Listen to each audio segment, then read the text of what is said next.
Let's see who our biggest nerds are in the room. Who's heard the word anthropomorphism? Who's heard that word? Okay, some of you. Who can define it? To make as if man, to take the attributes of man and apply them to something that's not. Can we give a round of applause to Greg Trotter, please? Way to go. When I met Greg, we barely knew each other. Maybe we had met once before, but when we spent time together, we were at a birthday party for one of his grandkids, and we're just throwing a football back and forth. And somehow Koine Greek came up, and Greg knew Greek. I'm like, how does this guy know Greek? And so then we struck up a friendship. We've been friends ever since, and it turns out, Greg went to Bible college back in the day. And so anyway, that's why he knows, probably, right? I think that's where you discovered the word anthropomorphism. I don't think it was in your weekly reading of whatever, Time magazine or something.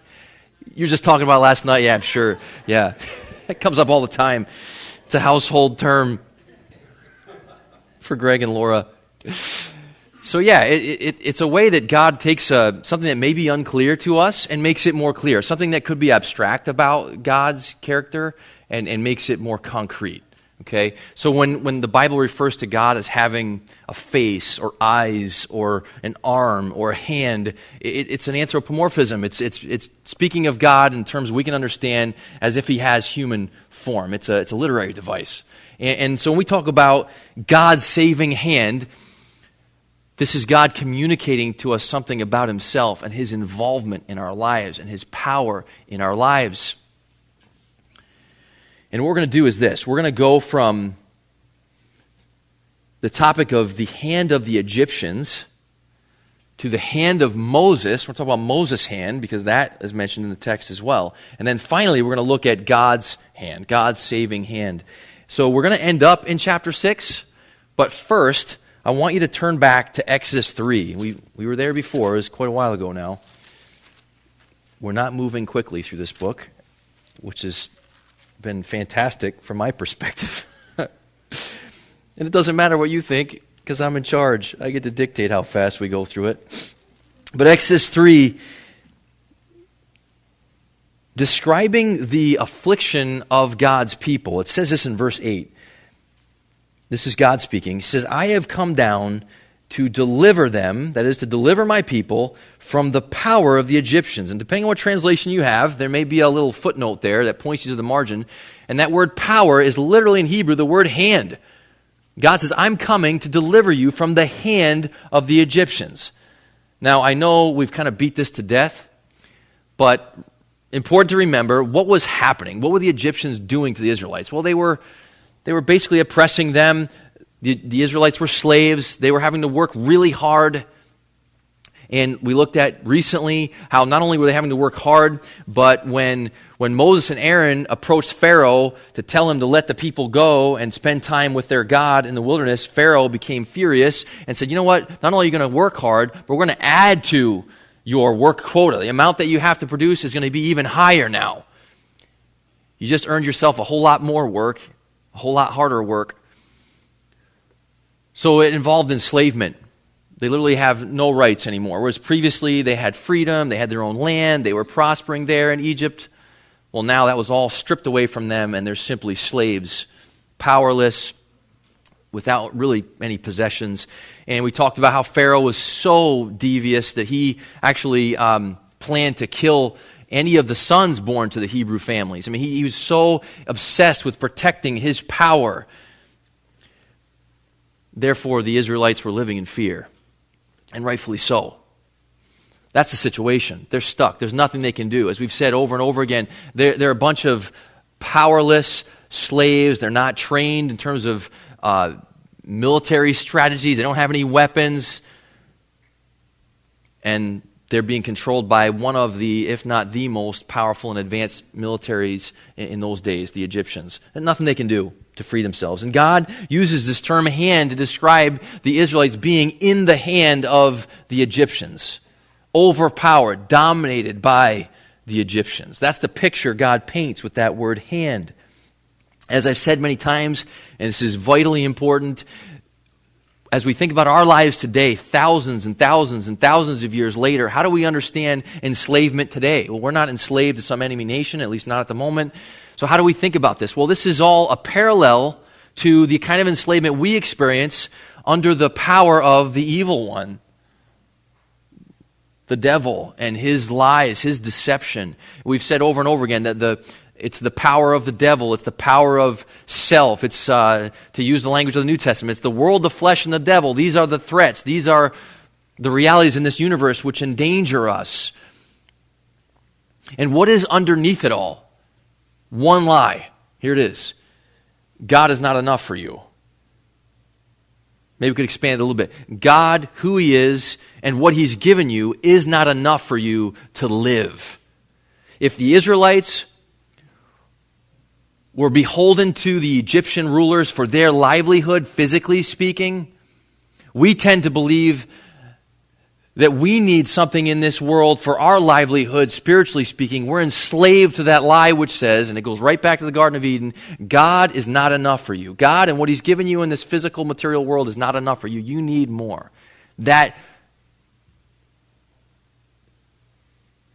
What's the word I'm looking for? That lie that really kills us. Satan was a liar and a murderer from the beginning. It's death. It's death to believe that God's not life for you.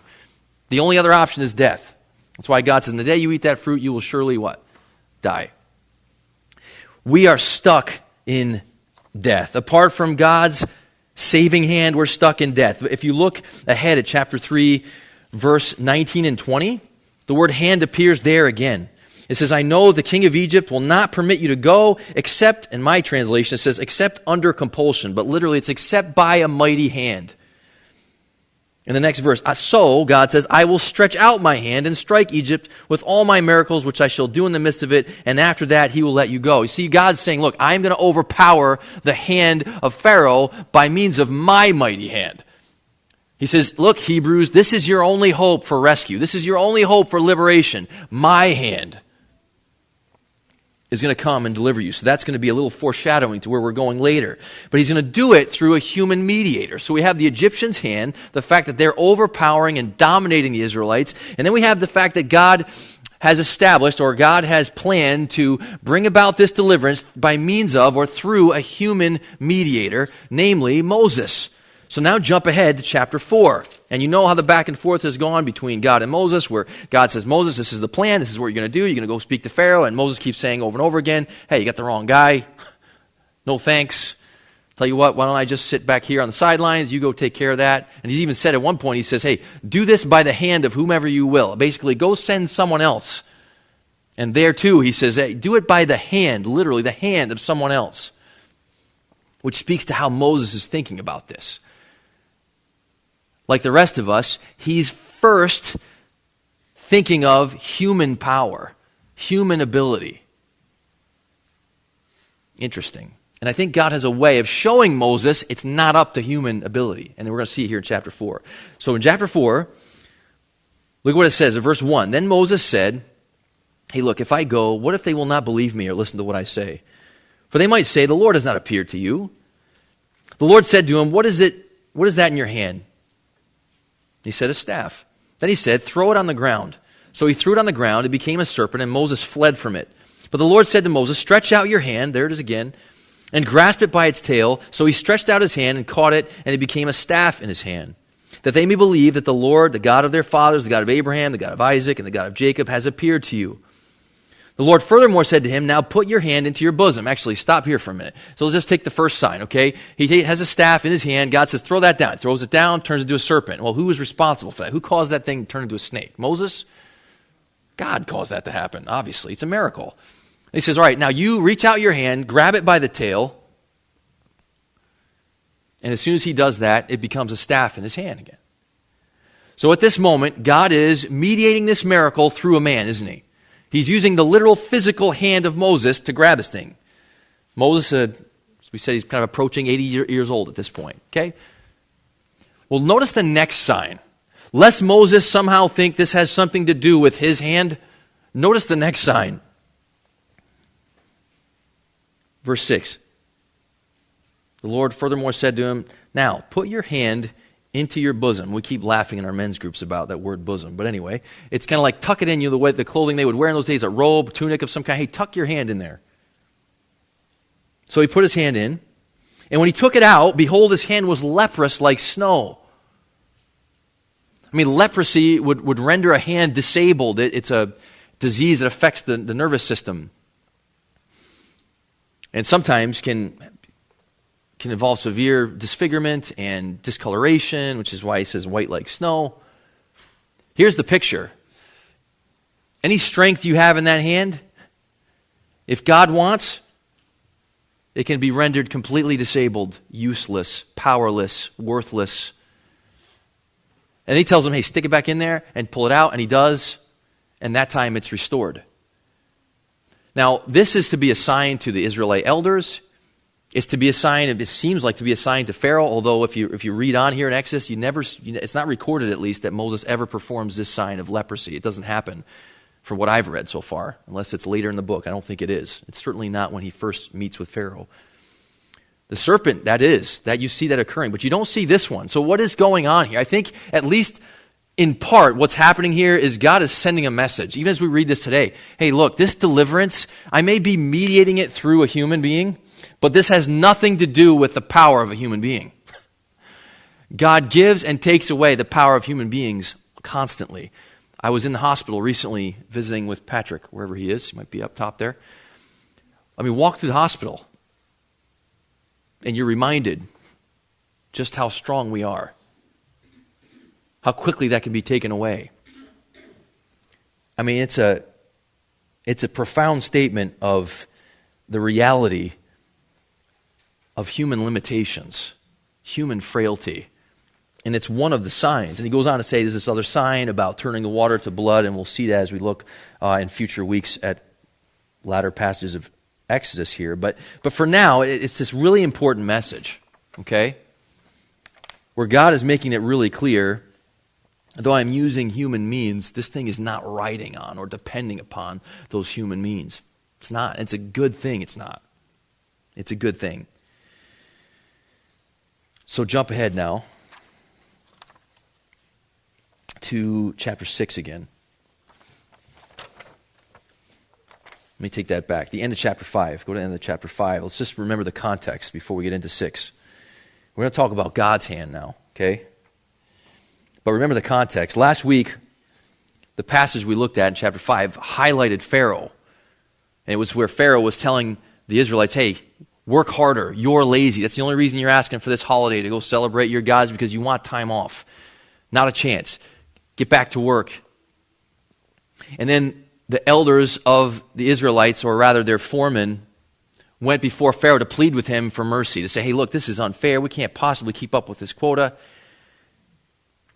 To which his response was, hey, too bad. Cry me a river. Get back to work. Well, they leave that meeting. Now they are incensed toward Moses and Aaron. The human beings, they believe, got them into this mess. And they say, hey, may God judge you for this, Moses and Aaron. Thanks a lot. You ruined our lives. It was hard enough. You just made it 10 times harder. And so that's where we pick it up. In verse 20 and 21. It says, when they left Pharaoh's presence, they met Moses and Aaron as they were waiting for them. They said to them, may the Lord look upon you and judge you, for you have made us odious in Pharaoh's sight and in the sight of his servants, to put a sword in their hand to kill us. We're back now to the Egyptians' hand, aren't we? They say, hey, thanks a lot. You handed the Egyptians a sword with which to kill us. We're stuck. We're dead. This is hopeless. We're completely at the mercy of Pharaoh, and now he's enraged. Well, this contrast is staggering. As we move into chapter 6, we have God now saying, I am going to deliver you. You're not stuck. You're preoccupied with Pharaoh's power and authority, and you've overlooked my power and my authority. That's where we end up in chapter 6. And look what he says. And we're going to read through and make some observations in this passage. Okay? It says, the Lord said to Moses, now you shall see what I will do to Pharaoh. For under compulsion, again, that's my translation. I don't know what yours is, depending on what kind of Bible you have. but literally it is, for by a strong hand he will let them go. And by a strong hand he will drive them out of his land. And this is speaking not ultimately of the strong hand of Pharaoh, but the hand of God behind all of this, liberating his people. He's saying, by my hand I'm going to do this. And this is verse 2. God spoke further to Moses and said to him, I am the Lord, and I appeared to Abraham, Isaac, and Jacob as God Almighty, El Shaddai. But by my name, Lord, Yahweh, I did not make myself known to them. I also established my covenant with them to give them the land of Canaan, the land in which they sojourned. Furthermore, I have heard the groaning of the sons of Israel because the Egyptians are holding them in bondage, and I have remembered my covenant. Say therefore to the sons of Israel, I am the Lord, and I will bring you out from under the burdens of the Egyptians, and I will deliver you from their bondage. I will also redeem you with an outstretched arm and with great judgments. Then I will take you for my people, and I will be your God, and you shall know that I am the Lord your God, who brought you out from under the burdens of the Egyptians. I will bring you to the land which I swore to give Abraham. And there too, that word, I will lift up my hand, in the original is what it says. I will lift up my hand and give you the land that I swore to give to Abraham, Isaac, and Jacob, and I will give it to you for a possession. I am the Lord. Stop there. God is now highlighting, he's spotlighting his hand. And it's a hand of deliverance. It's a hand of salvation. It's the most powerful hand. It's the hand that can't be stopped. It's the only hand that can overpower Pharaoh. It's the only hand that can set you free and set me free. This is what God's saying he's up to. This is what he's dedicated to doing. If Pharaoh is oppressing God's people, God is here to set them free. And if you read this carefully, there are all these verbs where God says over and over again, this is what I will do, this is what I will do, this is what I will do. Maybe you caught it, but let me summarize it for you. In verse 1, he's saying, I'm going to cause Pharaoh to let you go. I'm going to make him let you go. In verse 6, he says, I'm going to bring you out from your burdens. I'm going to deliver you from bondage. I'm going to redeem you with outstretched arm and great judgments. In verse 7, he says, I'm going to take you to be my people, to know me. Look, the forefathers, they knew me as El Shaddai, the powerful God, the all-sufficient God. But he says, you're going to really know me because I'm going to act on your behalf in powerful ways that are unmistakable. You're going to know me even more intimately than the fathers knew me.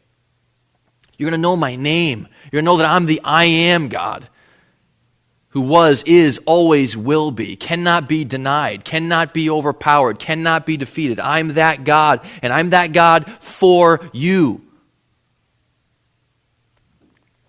That's what he's up to. You keep going, and he says, I'm going to bring them to a land, verse 8, I'm going to bring them to a land which I had promised.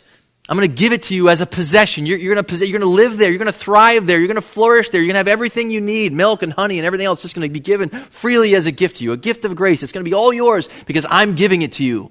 I'm handing it to you.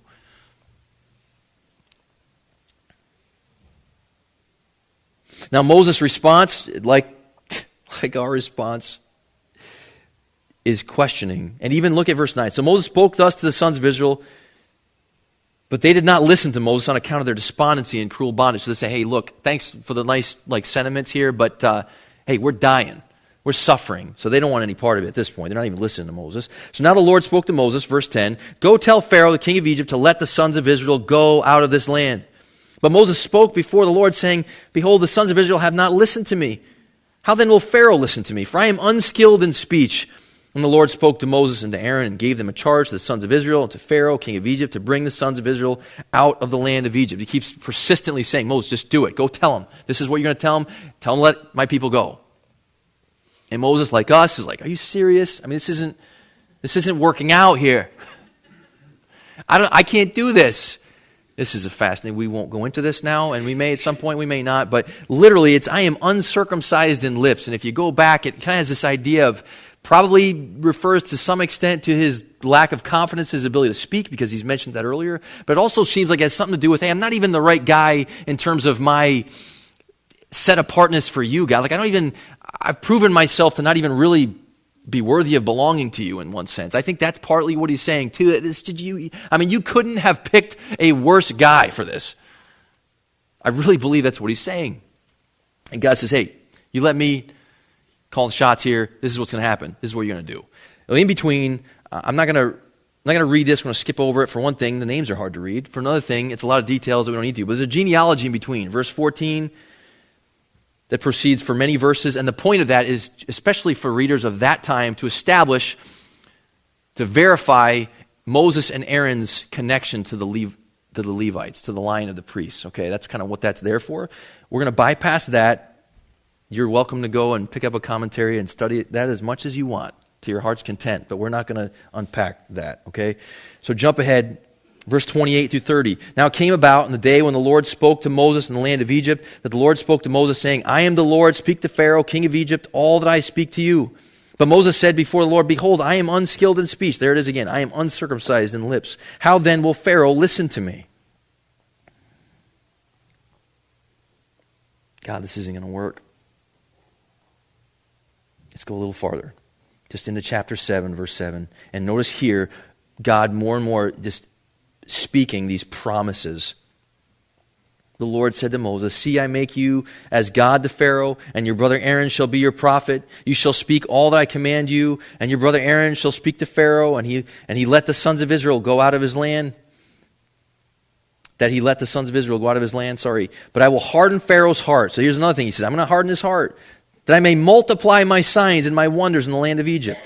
Like, that's not going to thwart the plan. That's not going to disrupt. That's not going to derail anything. That's part of the plan. So I might multiply my signs and wonders, God says.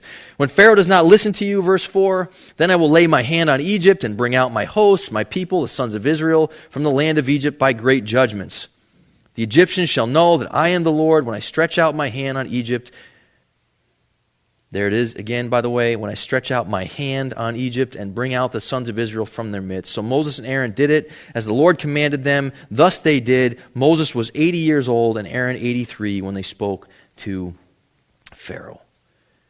So God says he's going to harden Pharaoh's heart.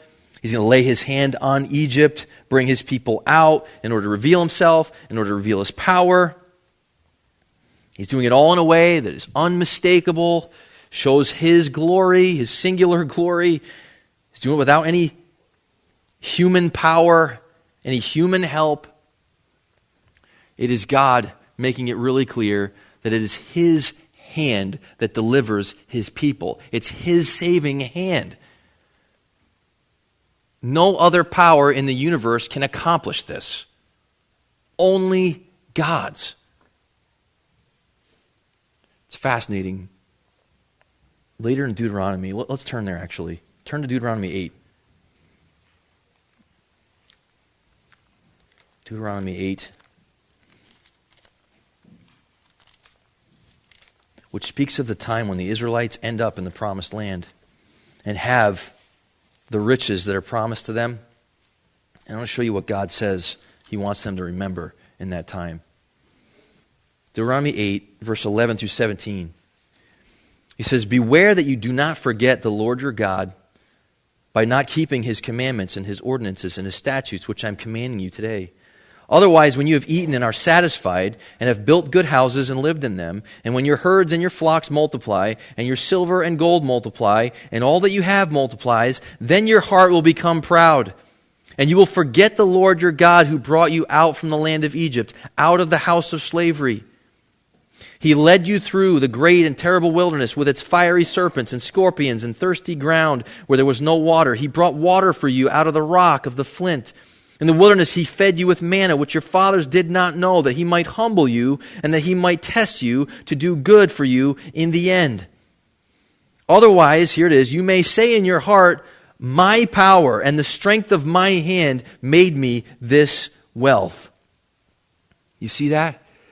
He says, beware when you have all these good things, lest you forget all that I did for you, that it was my hand that delivered all this good to you. And you're going to say, this is what I did by the power of my hand. Once again, a human tendency we've all succumbed to credit ourselves with the good in our lives, whether that's materially or spiritually or otherwise. It's what we did. God says, beware. He says, don't forget that it's my power, the strength of my hand that made you this wealth. So I want to try to wrap this up, okay, and bring this all together. It's Christmas time, right? This is amazing. So Christmas time, one of the many things that it says to us is it says God reaches into this world. All right? He reaches into this world, this broken world, with his saving hand. And I was thinking about the big word. Remember the big word we started with? What's that word again? Who can say it? Not you, Greg. Someone else. What is it? Ooh, good job, Mikkel. Mikkel's going to do anthropomorphism. All right? Go impress all your friends or look like a complete nerd that's out of touch, irrelevant, and detached from reality. So God's hand. I mean, there are lots of them. God's face, God's eyes, God's arm, God's hand. In fact, we read some, I think he mentions his arm a few times in what we looked at today as well. All these ways that God makes it clear, all these ways that God kind of condescends, in a sense, speaks to us on our level, language we can understand, uses these literary devices so we can see things more clearly. How magnificent is it that Christ, the Son of God, took upon himself human form? I mean, literally, came in a body, with a face, with eyes, with arms, with hands. That's what Christmas tells us. He came into this world. He came to us. And what did he do with his hands? I mean, think about Jesus. I mean, for one thing, he worked hard. He was a carpenter. He took care of his family with his hands. And then he goes into ministry, and what's he do? He gets close. He touches lepers, the lame, the blind, tax collectors, prostitutes. I mean, literally embraces them, touches them. He uses his hands to perform these miracles of life, these miracles of healing, these miracles of provision. He uses his hands, it says in one place, he uses his hands to lay his hands on the children who are brought to him. Remember that passage? It says he lays his hands on them, embraces them. He touches over and over again his disciples as they spend time with him day after day after day after day. All sending this message, God is with us. God's saving hand gets close to touch your life and mine. It's amazing. It's an amazing picture. And what is he saving us from? And this is where it all comes together, okay? I said a little bit about this earlier, but I want to bring it together hopefully in a way that's impactful. It blew me away this morning. We talked about it at Sunday school, so hopefully it comes out clearly here. I was telling them in Sunday school, this happens almost every week. I've got all these thoughts. I write them out. I have a manuscript right here. Sunday morning I wake up early and it's like, oh, wait a minute. And there's all these other connections that are being made in my mind that I didn't even see before. Even this Deuteronomy text, I had that in my notes, but what I'm about to tell you, I didn't see until, 4:35 this morning. Egyptian bondage. Israelites are stuck, overpowered, outmatched, outgunned, nothing they can do to free themselves. I said earlier, what does that relate to? How can we identify with them? Here's how. On a spiritual level, we all believe the enslaving lie that God and who He is not enough for us. That He is not enough, that you need something in this world in order to live spiritually, in order to have hope and peace and joy and satisfaction and all of that. We all believe that lie. And it's not just that we used to believe it before we became Christians, it's that we still believe it. And we're stuck and we're enslaved, and the more we get preoccupied with those worldly things, whether they be the obvious pagan kind or the more kind of sterilized church kind, whatever it is, name it, when we're preoccupied, we are stuck and we experience death, hopelessness, despair, oppression, affliction, much like what the Israelites were facing physically at their time. That is the enslaving lie. God is not enough for you. Okay? When Jesus comes into this world in human form, He comes to bring God to us. Though we've rejected him, he brings God to us. Remember in the Deuteronomy text, it says, hey, beware lest when you get to that good place of prosperity and blessing, you say, by my hand I did this. Remember that? And God says there, don't forget, I fed you with water and with manna from heaven, which your fathers did not know. I fed you from heaven. I brought something to you that came from heaven, not from the world you live in. And so I woke up thinking of this verse this morning, Colossians 3. Set your mind on things above, not on things on the earth, for you have died, and your life is hidden with Christ in God.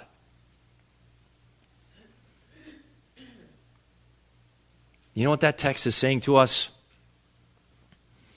It's saying your spiritual sense of livelihood doesn't come from anything in this world. It comes from Christ, who came down from heaven to earth. It says in the Gospel of John, I am the bread who came down from heaven. I am your living water. I am your life. When you are stuck, preoccupied with the stuff in this world, it is death. That's all it can be because it's not God. And God feeds us manna from heaven, namely the gospel, Jesus, day after day after day after day. It's his saving hand in our lives, whatever we are going through, whether things are going really well or not so well, your life, spiritually speaking, is a gift of God to you through Christ. That's why he says, set your mind on things above, for you are dead and your life is hidden with Christ in God. With Christ in God. How do human beings get back to God? Jesus came to bring God to men and men back to God, didn't he? That's what he does. Garden of Eden, the lie, hey, you need this fruit. And God says, look, the truth is, the day you eat it, you'll surely die. Because you lose me. You're not connected to me. And Jesus says, I've come to reestablish that connection, to make you alive again. And underneath any form of sin that you struggle with, whether it's the anxiety and addiction of some kind or another, or it's the self-righteous, smug kind of arrogance and condescension and critical spirit, whatever it is that you are stuck with, somewhere underneath that is the lie you're believing, which says God is not enough for you. And the only antidote for that is the gospel, which says Christ is your life, and God's provided him for you. The saving hand of God has appeared in this world in human flesh. His name is Jesus, and he came to set the captives free. He came to set you free and me free so that we wouldn't be stuck, preoccupied with and enslaved to the stuff of this world anymore. So here's the final thought before we have communion together. In our men's meeting this past week, as usual, just awesome. We're studying the text, and we're talking about different things. And then I think afterwards, Greg and I were still soaking in it. We had some other items to take care of, but we were also still talking about some of the truth that we had been looking at earlier. And at some point we ended up in the passage where Jesus talks about, I came not to bring peace, but a sword, which is kind of an ironic text when you think about him being the Prince of Peace at Christmas time. He says, look, I didn't come to bring peace. So there's a sense in which he came to bring the greatest peace ever, and there's a sense in which he came to bring the opposite of peace. And he talks about there, I came to set people within a household at odds with one another, so that those within your household become your enemies. And you think, why in the world would he do that? And he goes on from there to say, he who desires to save his life will lose it. He who loses his life for my sake will find it. And he even talks about association with the crucifixion. Take up your cross, follow me. What does he say? Here's what he's saying. Catch this, ready? I hope this comes together for you as much as it's exploding in my head right now. What does a guy nailed to the cross possess in this world? Say it louder. Nothing. Jesus says, come and die with me.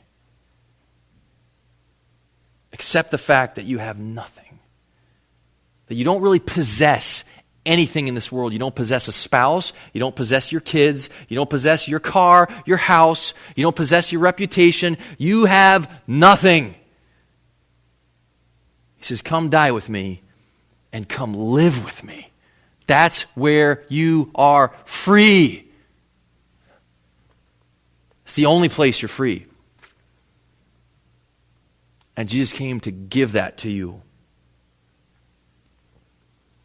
They say in many different spheres, political sphere, business sphere, you can't beat the guy who's not afraid to lose. They used to say when it came to the situation with the radical fundamentalist terrorists, hey, how are you going to beat these guys? They're willing to die for their cause. And suicide bombers. How do you beat somebody who embraces death? You can't beat them.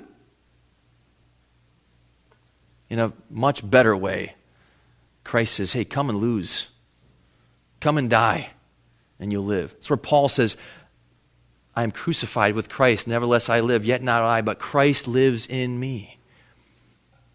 And similar, he says, through this gospel, through this relationship with Jesus, I have been crucified to the world, and the world has been crucified to me. And Paul's saying, I'm free there. That's where I'm free. When I don't need someone to be something for me, or need my reputation to be considered this way, or need people to like me, or need my family to turn out a certain way. Or I was talking to a Christian dad recently. He said, I just wanted a family that was just kind of intact. That's all. Is that too much to ask? And this is what I got. And every one of us has our own story like that. And what is God conveying to us? The same thing he was conveying to the Israelites wandering in the wilderness thousands of years ago. I'm your bread. I'm your sustenance. I'm your life. That's where you're free. It's the only place you're free is when you just accept, I don't possess anything, really. That's where you experience resurrection life. And you have a God who loves you enough to reach down to this world with his hand and to set you free, to break off the chains. It's awesome. Let's pray, and we'll take communion together. Father, thank you for your word. Thank you for the pointers to Christ that are everywhere. Thank you for the truth which sets us free. That's all we can say. In Jesus' name, amen.